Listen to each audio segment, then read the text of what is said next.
Go home, Harini. LGBTQ, Harini go home! Harini go home! Harini get out of fire!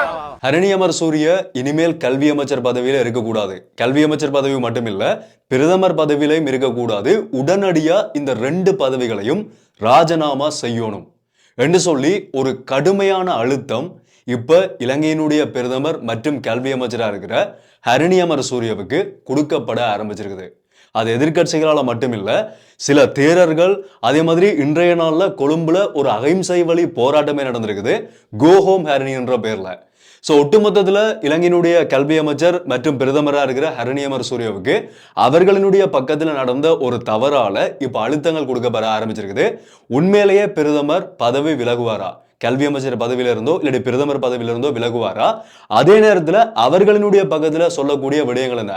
இவ்வளவு சர்ச்சைகள், இவ்வளவு விடயங்கள் போய்கொண்டிருக்கும் போது ஊடகவியலாளர்கள் கேட்கக்கூடிய கேள்விகளுக்கு அவர்களுடைய பக்க அமைச்சர்கள் சொல்லக்கூடிய விடயங்கள் என்னன்னு சொன்னா அதெல்லாம் நடக்காது, இதெல்லாம் பெரிய விஷயம் இல்லை, இது சாதாரணமான ஒரு விஷயம் தான், இதுக்கெல்லாம் பதவி விலக சொல்றதெல்லாம் ஒரு அரசியல் பழிவாங்கலை தான் நாங்க பாக்குறோம்னு சொல்லி அவர்களுடைய பக்கத்துல இருந்து சொல்லிக் கொண்டிருக்கிறார்கள். ஒட்டுமொத்தத்துல இப்ப பிரதமரனுடைய நிலைமை என்ன? அதே நேரத்துல இது எல்லாத்தையுமே தாண்டின முக்கியமா நாங்க எல்லாருமே கதைக்க வேண்டிய ஒரு விஷயம் என்னன்னு சொன்னா, இலங்கைக்குள்ள கொண்டு வரப்பட்டிருக்கக்கூடிய இந்த கல்வி சீர்திருத்தம்ன்றது உண்மையிலேயே எங்களோட நாட்டுக்கு முக்கியம் தானா, இலங்கையினுடைய கல்வியில சீர்திருத்தம் முக்கியம் தானான்றத இந்த வீடியோல முழுமையா நாங்க பார்க்க போறோம். ஸோ என்னென்ன விடயங்கள்ல மாற்றங்கள் கொண்டு வரப்படணும், என்னென்ன விடயங்கள் மாற்றப்படணும், எதுக்காக இது முக்கியம்ன்றது தான் இந்த வீடியோல முழுமையா பார்க்க போறோம். அதே நேரத்தில் இப்ப நடந்து கொடுக்கக்கூடிய பிரச்சனைகளையும் முழுமையா நான் உங்களுக்கு சொல்ல போறேன். ஸோ என்ன விடயம் வேண்டா விரிவா முதல்ல இருந்தே பார்க்கலாம். அனைவருக்கும் வணக்கம், நான் உங்கள் BK கரிகாலன். அண்ட் கடைசி வீடியோல நீங்க நிறைய பேர் கமெண்ட்ல அதிகமானகள் சொன்னதுக்கு நாங்க இனிமேல் தொடர்ச்சியா அதிகமான வீடியோஸ்ல நான் நின்றே கதைப்போம்னு சொல்லி டிசைட் பண்ணிருக்கிறேன். முக்கியமான இடங்கள்ல மட்டும் டாபிக்ஸுக்கு ஏற்ற மாதிரி இருந்தும் கதைப்போம் நின்றும் கதைப்போம்னு சொல்லி டிசைட் பண்ணிருக்கிறேன். ஸோ தொடர்ச்சியா நீ அதிகமான வீடியோஸ்ல நின்று கதைப்போம்னு சொல்லி தான் யோசிக்கிறேன். ஓகே, அதுக்கு முதல் யாராவது என்னோட சேனலுக்கு புதுசா வந்து பார்த்து வந்தீங்கன்னு சொன்னா என்னுடைய தொடர்ச்சியான அப்டேட்ஸ் பார்க்கறதுக்கு இப்பவே சப்ஸ்கிரைப் பண்ணி அந்த பெல் ஐக்கனை கிளிக் பண்ணி ஆல் ஆப்ஷன் சொல்லுங்க. அப்போ நான் அப்லோட் பண்ண வீடியோஸ் எல்லாமே தொடர்ச்சியா உங்களுக்கு கொடுன நோட்டிஃபிகேஷன்ஸாக வரும். அது மாதிரி யாராவது நான் பர்சனலாக ஃபாலோ பண்ணிச்சுன்னு சொன்னாலும் இன்ஸ்டாகிராம் போய் BK கரிகாலன் சர்ச் பண்ணிங்கன்னு சொன்னால் என்னோட ப்ரொஃபைல் வரும், அங்கே மறக்காம ஃபாலோ பண்ணிக்கொள்ளுங்க. இந்த வீடியோவை லைக் பண்ணதுக்கு மறந்துடாதீங்க. வீடியோட கடைசியில் இந்த ஒரு சர்ச்சையை எல்லாருக்குமே தெளிவுபடுத்துறதுக்காக இந்த வீடியோவை எல்லாருக்குமே ஷேர் பண்ணி விட்ருங்க.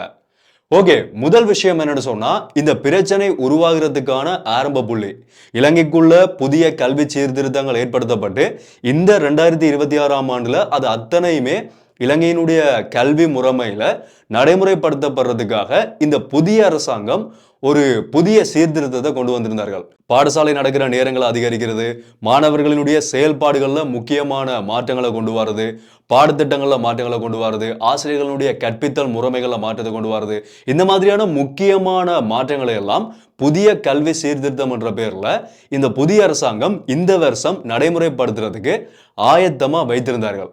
ஆனா என்ன நடந்துட்டு சொன்னா, எதிர்பாராத விதமா போன வருஷம் நவம்பர் கடைசியில இலங்கைக்குள்ள ஏற்பட்ட டித்வா புயலின் காரணமா ஏற்பட்ட பேரழிவுகள்ல இப்ப நிறைய மக்கள் வந்து பாடசாலைகள்லையும் தங்கி கொண்டிருக்கிறார்கள். நிறைய பேருக்கு தெரியுமோ தெரியல, எல்லா இடங்கள்லயுமே இன்னுமே நிலைமை சரியாகல. வீடுகளை இழந்த மக்கள் எல்லாருமே மத்திய மாகாண பகுதிகளில் வந்து பாடசாலைகளில் தான் தங்கி இருக்கிறதா செய்திகள் வெளியாகி இருக்குது. ஸோ அப்படி இருக்கும்போது இப்ப இருக்கக்கூடிய இந்த எதிர்பாராத ஒரு அழிவின் காரணமா இந்த புதிய சீர்திருத்தத்தை வந்து இந்த வருஷம் நடைமுறைப்படுத்த முடியாதுன்னு சொல்லி இந்த வருஷத்தினுடைய ஆரம்பத்திலேயே இந்த வருடம் அது நடைமுறைப்படுத்தப்படாதுன்னு சொல்லி ஒரு விடயத்தை கல்வி அமைச்சு வெளியிட்டு இருந்தார்கள். ஆனா என்ன முக்கியமான விடயம்னு சொன்னா, பாட புத்தகங்கள் இருக்கு தானே, ஒவ்வொரு பாட புத்தகங்களை ஒவ்வொரு ஆண்டு காலகட்டத்திலையும் ஒரு குறிப்பிட்ட ஆண்டுக்கு ஒருக்கா சிலபஸ் மாறிக்கொண்டிருக்கும், பாடத்திட்டங்கள் மாறும். அந்த பாடத்திட்டங்களினுடைய மாற்றத்துக்கு அமைய இந்த வருடம் மாற்றப்பட்ட புதிய பாடத்திட்டத்துல தரம் 6ஆம் வகுப்பு ஆங்கில புத்தகத்துல ஒரு கே வெப்சைட், ஒரு கே பார்ட்னரை தேடுறதுக்கான ஒரு வெப்சைட்டினுடைய லிங்க் இருந்ததா சொல்லி ஒரு பிரச்சனை உருவானது. அதாவது புதிதாக இவர்கள் அச்சிட்ட பாட புத்தகத்துல தான் அந்த லிங்க் இருந்ததா சொல்லி ஒரு பிரச்சனை உருவானது. ஸோ இந்த பிரச்சனை உருவானதுக்கு பிறகு இப்ப இலங்கையினுடைய கல்வி அமைச்சரா இருக்கிறது, இலங்கையினுடைய பிரதமரும் கல்வி அமைச்சரும் ஒரே ஆள் தான், பிரதமர் ஹரணி அமர் சூரிய. ஸோ அவருக்கு எதிரான அதிகமான அழுத்தங்கள் இந்த பாடத்திட்டத்துல இந்த குறிப்பிட்ட வெப்சைட்டை வந்து உடனடியா நீக்கணும். ஏன்னு சொன்னா அவருக்கு எதிரான அழுத்தங்கள் உருவாகிறதுக்கான காரணம் என்னன்ற கேள்வி வந்து உங்களுக்கு நிறைய பேருக்கு வரும். கல்வி அமைச்சராகவே இருந்தா கூட மாற்றம் கொண்டு வந்தது கல்வி அமைச்சர் கீழே இருக்கக்கூடிய அதிகாரிகள் தானே. ஸோ அவர்கள் விட்ட பிழையினால எதுக்காக பிரதமர் ஹரணிய அமரசூரியவுக்கு அழுத்தம் பெறணும்னு சொல்லி கேள்வி கேட்டீங்கன்னு சொன்னா, பிரதமர் ஹரணிய அமரசூரிய இந்த எல்ஜிபிடிக்யூன்ற இந்த ஒரு இதுக்கு வந்து ஆதரவு தெரிவிக்க கூடியவர் என்று சொல்லி சொல்லப்பட்ட ஒரு நபர். எனக்கு வந்து நான் நேரடியாக சொல்ல வரையில நாங்க இணையதளங்கள்ல பார்க்கக்கூடிய விஷயங்கள், இன்டர்நெட்ல பார்க்கக்கூடிய விஷயங்களை பார்க்கும்போது பிரதமர் ஹரணிய அமரசூரிய இந்த எல்ஜிபிடிக்யூன்றதுக்கு வந்து சப்போர்ட் பண்ணக்கூடிய ஒருத்தர். ஸோ அவர் வந்து எப்படி புதிய பாடத்திட்டத்துல அதுவும் மாணவர்களுக்கு இதை கொண்டு வர முடியும் என்ற ஒரு கேள்வியில தான், அதாவது அவர் மேலான குற்றச்சாட்டுகள் வந்து தொடர்ச்சியா முன்வைக்கப்பட ஆரம்பிச்சிருந்தது. அவரை பதவி விலக சொல்லி கூட இப்ப வரைக்குமே சொல்லிக் கொண்டிருக்கிறார்கள். இது வந்து ஒரு காரணம். ரெண்டாவது காரணம் என்னன்னு சொன்னா, அரசியல் தரப்புகள்ல ஹரணிய அமரசூரியவுக்கு ஆதரவு தெரிவிக்கக்கூடிய அமைச்சர்களும் பாராளுமன்ற உறுப்பினர்களும் சொல்லக்கூடிய ஒரு விடயம் என்னன்னு சொன்னா, அவர் ஒரு பெண்ணன்றபடியா தான் அவர் மேல இவ்வளவு குற்றச்சாட்டுகள் முன்வைக்கப்படுது. அவரை பதவி விலக வரைக்கும் சொல்லிக் கொண்டிருக்கிறார்கள். இது ஒரு தவறான விஷயம். ஒரு பெண்ணன்றபடியா தானே நீங்க இப்படி செய்றீங்கன்னு சொல்லி ஒரு பக்கமா அவருக்கான ஆதரவை வந்து தெரிவிச்சு கொண்டிருக்கிறார்கள். ஒட்டுமொத்தத்துல இதுல நாங்க பார்க்கக்கூடிய ஒரே ஒரு விஷயம் என்னன்னு சொன்னா, எல்ஜிபிடிக்யூன்றது அது ஒரு வைரஸ் மாதிரி, அது ஒரு நோய் மாதிரி. அது எங்களோட சமூகத்துக்குள்ள வரவிட்டோம்னு சொன்னா அது பெரிய ஒரு சீரழிவை கண்டிப்பா ஏற்படுத்தும். ஸோ 200% 100% கிடையாது, 200% நான் இந்த வீடியோல பதிவு செய்து கொள்றேன். இந்த எல்ஜிபிடிக்யூன்றதை நாங்க முழுமையா எதிர்க்கிறோம். யாருமே ஆதரவு தெரிவிக்கல. அதுவும் அடுத்த எங்கட சந்ததிக்குள்ள அது இன்ஜெக்ட் பண்ணப்படுமா இருந்தா அதுக்கு நாங்க பார்த்துக்கொண்டு சும்மா இருக்க போறதும் இல்லை. இது வந்து முதலாவது விஷயம். வடிவா கேட்டுக்கொள்ளுங்க. இன்னும் நான் சொல்லி முடிக்கல. ஸோ எல்ஜிபிடிக்யூன்றது வந்து நாங்கள் ஏற்றுக்கொள்ள முடியாத விஷயம். நான் சொல்ற இந்த கருத்துக்கு நீங்க ஆதரவு தெரிவிக்கிறீங்கன்னு சொன்னா கீழே கமெண்ட் பண்ணுங்க. எத்தனை பேர் நீங்க கமெண்ட் பண்றீங்கன்னு சொல்லி நான் பார்க்கிறேன். இது வந்து முதலாவது விஷயம். ரெண்டாவது, இந்த எல்ஜிபிடிக்யூன்ற ஒன்று ஒரு கே வெப்சைட் ஒரு தரமாறு பாடப்புத்தகத்துல ஒரு குறிப்பிட்ட பேஜ்ல மட்டும் அந்த லிங்க் அட் பண்ணப்பட்டிருக்கேன்னு சொன்னா அதுக்காக ஒரு கல்வி அமைச்சரை பதவி விலக சொல்றதும் நாங்க ஏற்றுக்கொள்ள முடியாத விஷயம் தான். தவறுன்றது யாருமே தெரிஞ்சு செய்யறதோ தெரியாம செய்யறன்றதோ அடுத்த பக்கம். ஆனா அந்த தவறு வந்து திருத்தப்படுமா இருந்தா அதுக்கான ஒரு மன்னிப்பு இருக்கு தானே. ஸோ இது அவ்வளவு பெரிய ஒரு கல்வி அமைச்சரை பதவி விலக சொல்ற அளவுக்கான பெரிய ஒரு தவறு கிடையாது. தெரியாம கொண்டிருந்தா, தெரிஞ்சே கொண்டிருந்தா வந்து அது வேறு கதை. ஆனா அவர்களே சொல்றார்கள் தெரியாம தானே அட் பண்ணப்பட்டிருக்குன்னு சொல்லி. ஸோ தெரியாம அட் பண்ணப்பட்டிருக்குன்னு சொன்னா அதுக்காக கல்வி அமைச்சரை பதவி விலக சொல்றது ஏற்றுக்கொள்ள முடியாத விஷயம். இந்த அரசியல்வாதிகள் சொல்ற மாதிரி இது திட்டமிட்ட ஒரு அரசியல் பழிவாங்கல் என்று சொல்லியே வச்சுக்கொள்ளலாம். ஆனா இன்னொரு பக்கமா நாங்க யோசிக்கணும் என்னன்னு சொன்னா, இந்த எதிர்கட்சிகள் அதே மாதிரி இவரை பதவி விலக சொல்லக்கூடியவர்கள் யோசிக்கணும் என்னன்னு சொன்னா, உண்மையிலேயே இலங்கையினுடைய கல்வி திட்டத்துல கட்டாயமா சீர்திருத்தங்கள் கொண்டு வரப்பட்டே தான் ஆகணும். ஏன்னு சொல்றேன், நான் எதுக்காக சொல்றேன் கேளுங்க. இலங்கையினுடைய கல்வி திட்டம்ன்றது வந்து கிட்டத்தட்ட ஒரு பின்தங்கின கல்வி திட்டம்.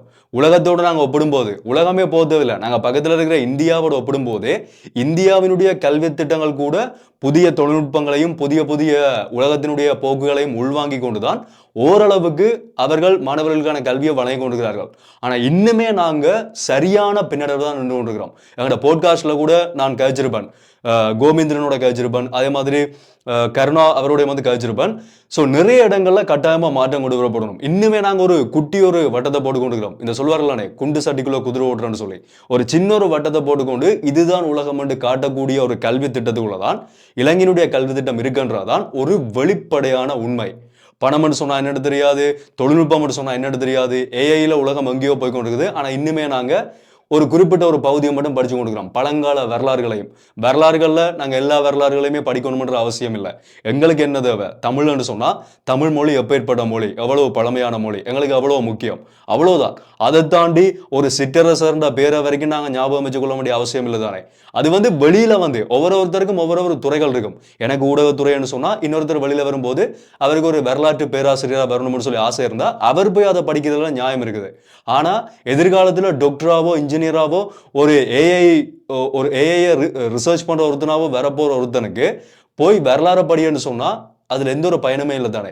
ஸோ ஏஎல் படிச்சு முடிக்கும் வரைக்கும் படிக்கக்கூடிய பாடங்கள்ன்றது ஒரு மாணவனுடைய அடித்தளம் மாதிரி.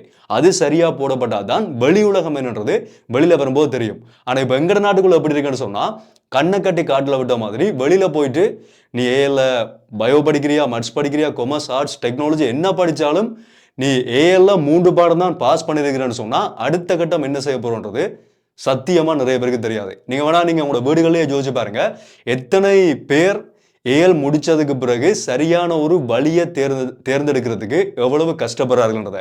இதுதான் எங்க நாட்டினுடைய நிலைமையா இருந்து கொண்டிருக்குது. ஸோ கட்டாயமா இலங்கையினுடைய இடங்கள்ல குறிப்பிட்ட ஒரு இடம் மட்டும் இல்ல, இப்போ கொண்டு வரப்பட்ட இந்த சீர்திருத்தத்துக்கு அவ்வளவு பெருசா குரல் கொடுத்து கொண்டிருக்கிறார்கள், கத்தி கொண்டு.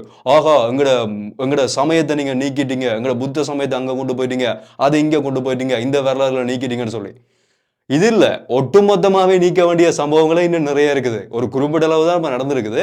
ஆனா நிறைய விஷயங்கள் உண்மையிலேயே நீக்கப்பட்டு புதிய நடைமுறை தான் கொண்டு வரப்படணும்ன்றது என்னுடைய தனிப்பட்ட கருத்து. நாங்க இந்த உலகத்தினுடைய போக்கோட பார்க்கும்போது நிறைய விஷயங்கள்ல கட்டாயமா மாற்றம் கொண்டு வரப்படணும்.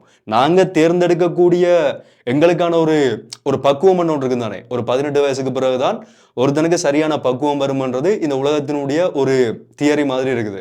அந்த 18 வயசு வரைக்கும் படிப்பிக்கக்கூடிய படிப்புன்றது சரியான முறையில் இருந்தால் தான் பக்குவப்படக்கூடிய வயசுல எடுக்கக்கூடிய முடிவுகள் சரியானதா இருக்கும். அதுதான் என்னுடைய கருத்து. ஸோ இதனால தான் கட்டாயமா இலங்கையினுடைய கல்வி முறைமையில நிச்சயமா ஒரு சீர்திருத்தம் கொண்டு வரப்படணும். ஆனா அதுக்காக இந்த கண்ட எல்ஜிபிடிக்யூன்ற விஷயங்கள் எல்லாத்தையுமே எங்கட பாடத்திட்டங்கள்ல கொண்டு வரதுக்கு அனுமதிக்க முடியாது. அதையும் நாங்க இங்க கவனத்தில் எடுக்கணும். ஸோ ஒட்டுமொத்தமா இந்த வீடியோவில் நான் சொல்ல வர்றது ஒரே ஒரு விஷயம் தான். எல்ஜிபிடிக்யூ சம்பந்தமான விஷயங்களை பாடத்திட்டத்தில் உள்ளடக்கினது மிக தவறு. அதை அவர்கள் ஒத்துக்கொண்டிருக்கிறார்கள், அதையும் நீக்கியிருக்கிறார்கள். பிரச்சனை முடிஞ்சது. அதுக்காக போய் பிரதமர் ஹரணி அமரசூரியவை பதவி விலக சொல்றன்றது ஏற்றுக்கொள்ள முடியாத விஷயம். அடுத்த பக்கம் இது நான் முக்கியமா சொல்ல வந்த ஒரு விஷயத்த மறந்துட்டேன். என்னன்னு சொன்னா, பிரதமர் ஹரணி அமரசூரியன்றவர் கல்வி அமைச்சரா இருக்கிறதுக்கு உண்மையிலேயே தகுதியுடைய ஒருத்தர். அவர் படித்தவர் என்றதுக்காக மட்டும் நான் சொல்லலை. படித்தவர்கள்லாம் கல்வி அமைச்சராக இருந்திருக்கணும் மட்டும் சொன்னால், ஆரம்ப காலகட்டங்களில் படிக்காத எத்தனையோ மேதைகள்லாம் கல்வி திட்டங்களை வகுத்தே இருக்கிறார்கள். என்னென்ன மாதிரி மாணவர்களுக்கு என்ன மாதிரி மாணவர்கள் படிக்கணும்ன்றதுக்கான வழிகளை வகுத்திருக்கிறார்கள். ஸோ படிப்புன்றதை தாண்டி சில விஷயங்கள் முக்கியமாக இருக்குது. நான் படித்தவன்றதுக்காக மட்டும் சொல்லலை, அதையும் தாண்டினா திறமைன்றது என்னென்ன விடயங்களை மாணவர்களுக்கு கொடுக்கணும், எப்படி உலகத்தினுடைய போக்கோட மாணவர்களுக்கான கல்வி திட்டங்களை வகுக்கணும்ன்றதுல உண்மையிலேயே அவர்களுக்கான திறமைகள் நிறைய இருக்குன்னு சொல்லி எங்களால் பார்க்க முடியுது.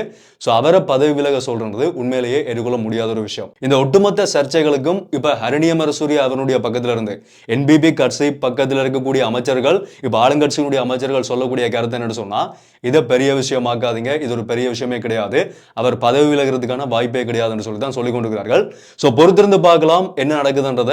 இதை பற்றி நீங்க ஒவ்வொருத்தரும் என்ன நினைக்கிறீங்கன்றத கட்டாயமா கமெண்ட்ல சொல்லுங்க. ஒவ்வொருத்தருமே சொன்னாதான் எது சரியான பக்கம் எது தவறான பக்கம்ன்றது எல்லாருக்குமே தெரிய வரும். ஸோ ஒரு கலந்துரையாடலுக்காக எல்லாருமே உங்களுடைய கருத்துக்களை கட்டாயமா கீழே கமெண்ட்ல சொல்லுங்க.